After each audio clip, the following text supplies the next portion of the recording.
ان کی جنہوں نے تم سے پہلے انکار کیا، اور انکار کرنے کی وجہ سے کیا ہوا، فذاقوا وبال امرہم، کہ اپنے معاملے کا وبال، اپنے انکار کی نحوست اور اس کا وبال انہوں نے خود چکھا، اور خود چکھ لینے کے بعد چھٹی ہو گئی، ایسا نہیں، وَلَهُمْ عَذَابٌ عَلِيمٌ، ان کے لیے قیامت میں بھی دردناک عذاب ہے۔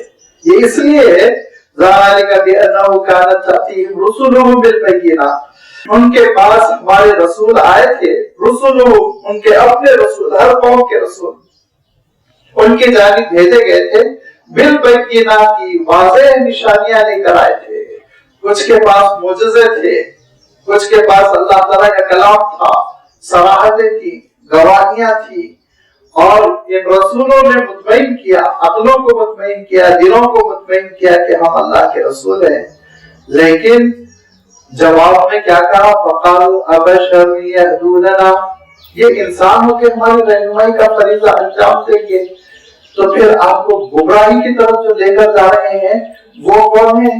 وہ بھی تو انسان ہیں، ان کی تو بات آپ مانتے ہیں۔ جو آپ کو شراب پلانے لے جا رہا وہ بھی تو انسان ہے، جو آپ کو پوجا کرانے لے جا رہا وہ بھی تو انسان ہے، جو آپ سے ظلم کروا رہا ہے وہ بھی تو انسان ہے، جو آپ سے فساد کروا رہا ہے، فتنہ کروا رہا ہے، بگاڑ پیدا کر رہا ہے وہ بھی تو انسان ہے۔ وہاں نہیں کہتے ہو انسان ہو کر ہم کو گمراہ کر رہا ہے، لیکن اچھی بات کہو، نیکی کی بات کہو، سمجھانے کی کوشش کرو تو کہتے ہیں انسان ہو کر رہنما کیسے بن سکتا ہے، رسول کیسے بن سکتا ہے؟ یہ کون سی منطق ہے؟ گندگی کی طرف، تباہی کی طرف بلانے والے کے لیے تو جواب و تعدیل نہیں ہے۔ میں آپ کو اس مینٹلٹی کی مثال دیتا ہوں کہ کسی محلے میں اگر شراب خانہ کھل جائے، آج کل تو چل رہی ہے نا حکومت، اسی بنیاد پہ سب سے پہلے اسی کو تو کھولا۔ کسی محلے میں اگر شراب کی دکان کھل جائے، کسی محلے میں اگر تھیٹر کھل جائے، تو آپ دیکھیں گے کہ محلے والا کوئی اعتراض نہیں کرے گا، لیکن کسی محلے میں اگر مدرسہ کھل جائے، دیکھ لیجیے آپ کتنی مخالفتیں ہوں گی، کتنا طوفان بدتمیزی ہوگا، تو خود ہمارے اپنے بھائی مچائیں گے، دوسروں کا تو شکایت چھوڑ دیجیے۔ یہ کیا انسان کی نفسیات ہے؟ ذرا آپ سوچئے کہ تباہی کی چیزوں کو بغیر کسی تشویش کے قبول کرتا ہے، نیکی کی چیزیں ہوں گی بے چینی شروع ہو گئی، مسجد بن گئی بے چینی، ادا کی آواز آئے گی نیند خراب ہوگی، مدرسہ کھل گیا بے چینی، فلاں جماعت فلاں مسلک کا مدرسہ ہے محلہ بگڑ جائے گا۔